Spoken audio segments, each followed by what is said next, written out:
Unified 911, anong matutulong namin sa'yo? Anya ti maitulong mi ken kapo. Anong may tatabang ko sa Unsay imo? akong ikatabang nimo? Ngini makadabang na misal ka no. Sa anumang wika o dialekto, may tulong na darating sa iyo.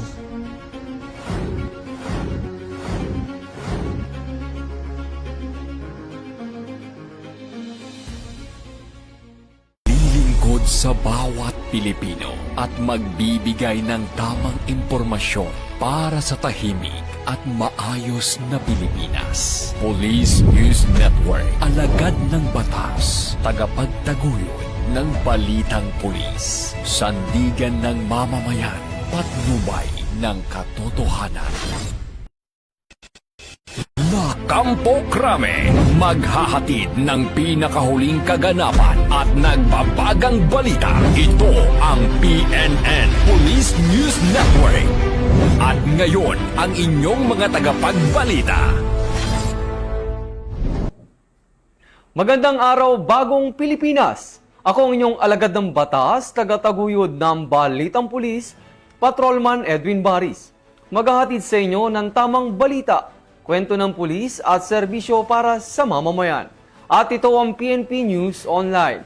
Ang pangunahing balita ng Police News Network, alagad ng batas, tagataguyod ng Balitang Pulis.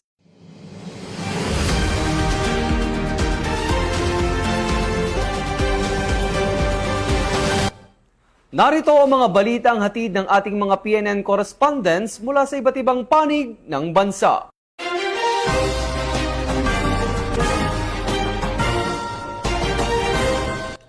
Bumisita si NAPOLCOM Regional Office 2 Director sa Isabela Police Provincial Office bilang bahagi ng isinagawang Calendar Year 2026 entrance briefing kaugnay ng inspection and assessment monitoring at evaluation activities ng tanggapan.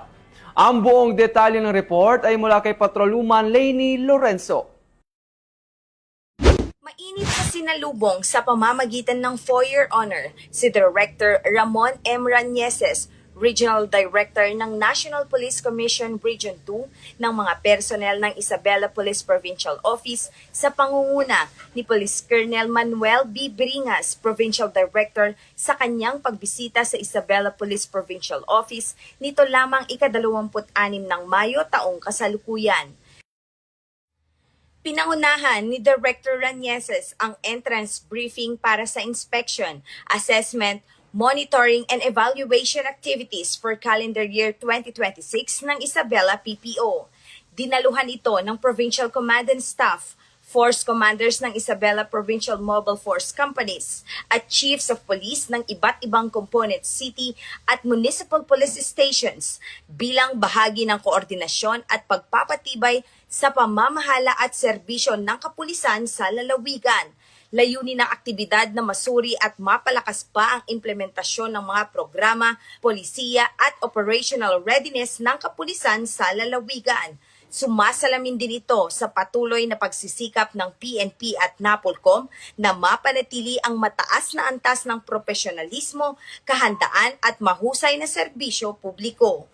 Patuloy naman ang Isabela PPO sa pagsusulong ng mga programang nakaangkla sa integridad, transparency at patuloy na paghahatid ng serbisyong mabilis, tapat at nararamdaman sa lalawigan.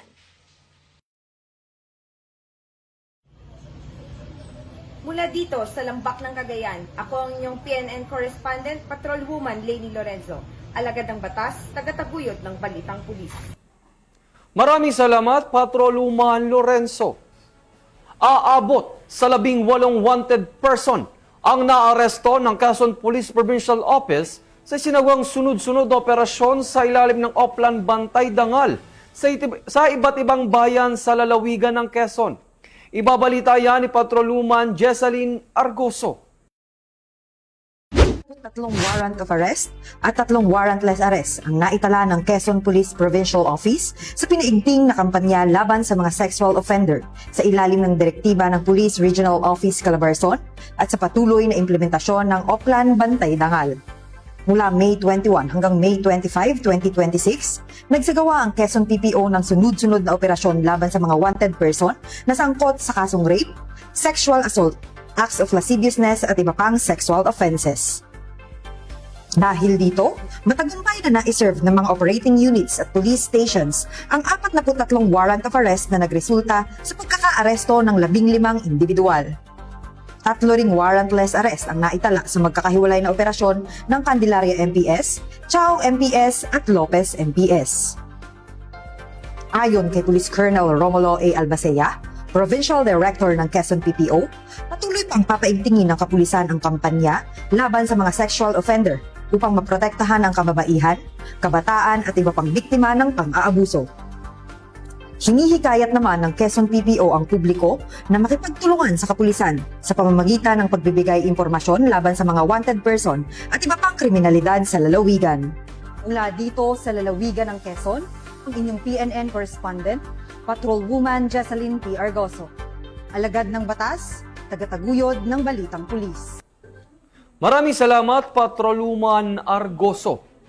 Nakiisa ang Police Regional Office 12 sa isinagawang pagpupulong ng Regional Peace and Order Council na ginanap sa Coronadal City bilang bahagi ng patuloy na pagpapalakas ng koordinasyon ng iba't ibang ahensya ng pamahalaan para sa pagpapanatili ng kapayapaan at kaayusan sa rehiyon.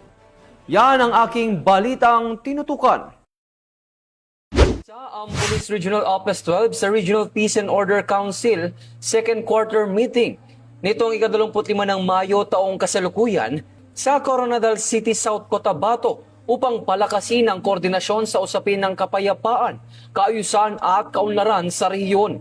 Pinangunahan ni Police Brigadier General Alan B. Manibog, Acting Regional Director ng Police Regional Office 12 at Vice Chairperson ng Regional Peace and Order Council, ang pagbubukas ng pulong at mga talakayan hinggil sa regional security initiatives at interagency collaboration. Naging presiding officer si Honorable Reynaldo S. Tamayo Jr., ang Chairperson ng Regional Peace and Order Council Region 12 at Gobernador ng South Cotabato. Dinaluhan ng mga pagpupulong ng mga kinatawan mula sa Armed Forces of the Philippines, Bureau of Fire Protection, National Police Commission, National Intelligence Coordinating Agency, Philippine Coast Guard, DOE, Office of the Civil Defense, Department of Interior and Local Government, gayon din ng mga gobernador, alkalde at mga miyembro ng Local Peace and Order Council sa Sorsogon Region. Ito ang bagong PNP para sa bagong Pilipinas, serbisyong mabilis, tapat at nararamdaman. Mula dito sa National Headquarters ng Philippine National Police, ako ang inyong PNN correspondent, Patrolman Edwin Baris, alagad ng batas, tagataguyod ng Balitang Pulis.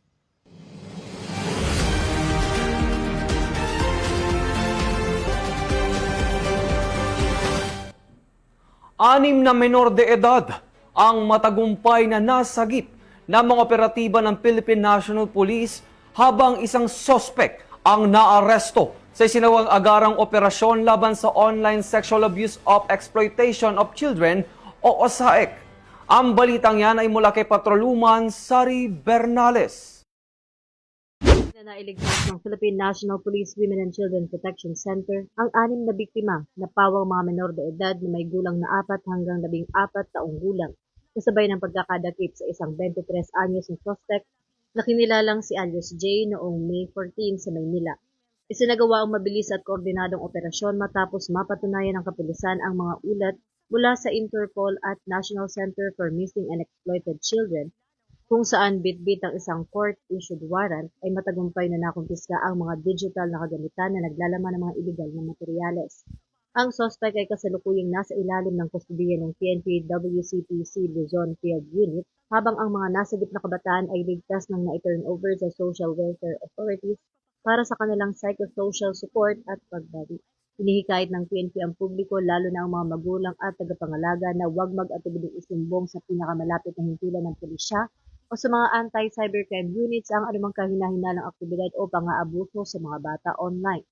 Sa pamamagitan ng patuloy na pakikipagtulungan at tiwala ng komunidad sa kanilang kapulisan, masisiguro ang isang ligtas at payapang kapaligiran kung saan mapoprotektahan ang kinabukasan ng bawat kabataang Pilipino.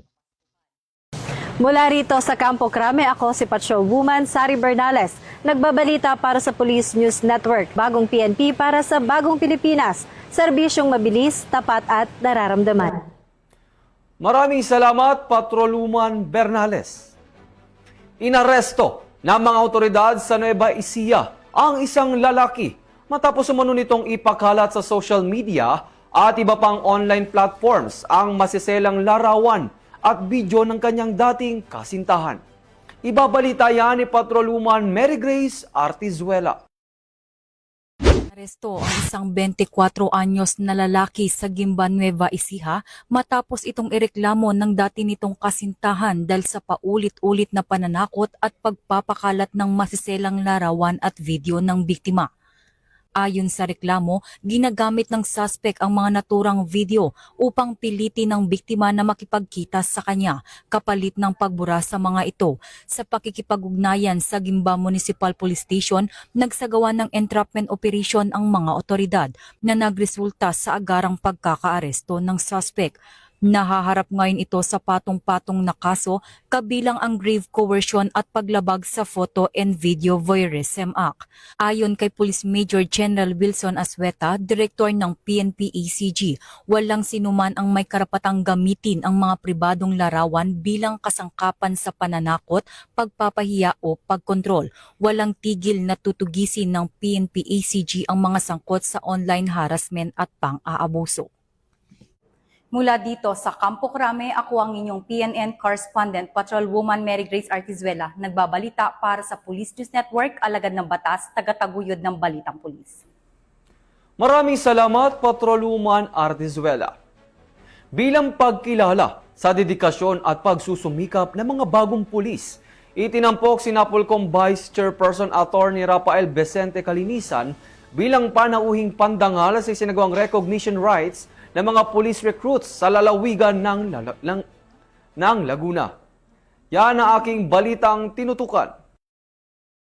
Nauhing pandangal si Commissioner Attorney Rafael Vicente R. Calinisan, ang Vice Chairperson and Executive Officer of the National Police Commission sa isinagawang recognition rights ng Public Safety Recruit Course Batch 2025-1 Masandig Lahi na ginanap sa Police Regional Office for a Grandstand sa Camp Brigadier General Vicente Lim, Calamba City, Laguna na ika-26 ng Mayo taong kasalukuyan. Dumalo rin sa programa si Police Major General Roy B. Parena, ang Director ng PNP-TI at Police Brigadier General Hansel Marantan, ang Regional Director ng Police Regional Office 4A. Bukod sa mga opisyal, mas naging makabuluhan ang seremonya sa presensya ng mga pamilya ng mga police recruit, saksi ang kanilang mga magulang at mahal sa buhay sa sakripisyo, dedikasyon at mahabang pagsasanay na pinagdaanan ng mga bagong pulis bilang paghahanda sa kanilang tungkulin sa paglilingkod sa bayan. Ito ang bagong PNP para sa bagong Pilipinas. Serbisyong mabilis, tapat at nararamdaman.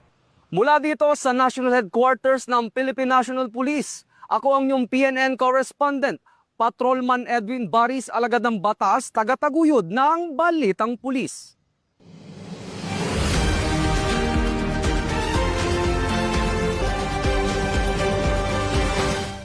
At yan ang mga balitang nakalap ng ating mga PNN correspondents mula Luzon, Visayas at Mindanao.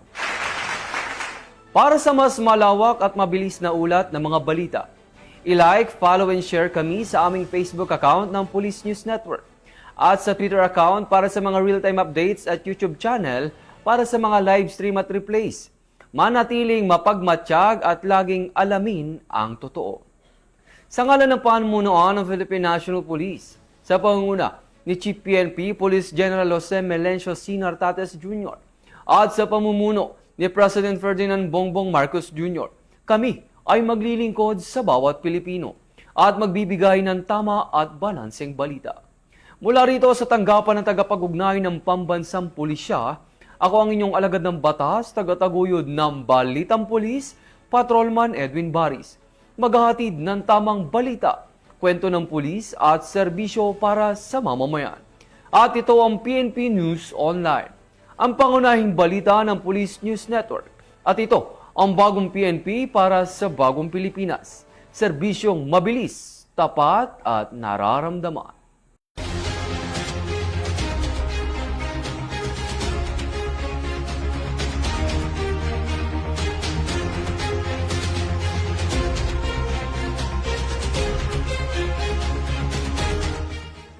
Police News Network. Alagad ng batas. Tagapagtaguyod ng balitang pulis.